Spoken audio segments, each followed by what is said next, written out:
Hello, আসসালামু আলাইকুম। চলে আসলাম আবারও ছোট্ট একটা ভিডিও নিয়ে। এটা হচ্ছে মুরগির ফ্রাই করেছিলাম ঝাল।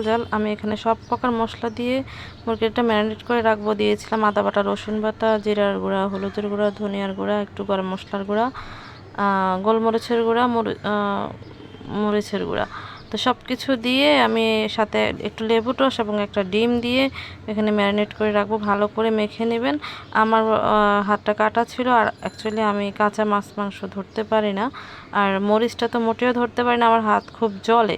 তো এই জন্যই আমি এটা চামচ দিয়ে করছি, তবে হাত দিয়ে যতটা করতে পারবেন ততটাই ভালো। আমি একটু ঝাল স্পাইসটা বেশি খাবো, একটু স্পাইসি করতে চাচ্ছিলাম, সেই জন্য মরিচের গুঁড়োটা একটু বেশি দিলাম।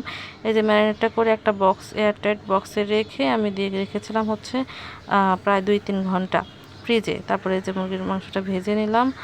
একটু মানে মশলাগুলো একটু পুড়ে গেছে, কিন্তু আসলে মাংসগুলো অনেক মজা হয়েছে খেতে। এই যে চিকেন ফ্রাই আমার ভাই ভাজতে ছিল।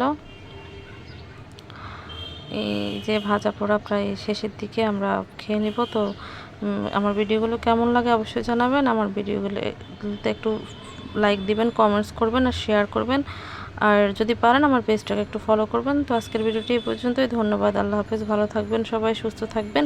এই গরমে সবাই একটু সাবধানে থাকবেন। ধন্যবাদ।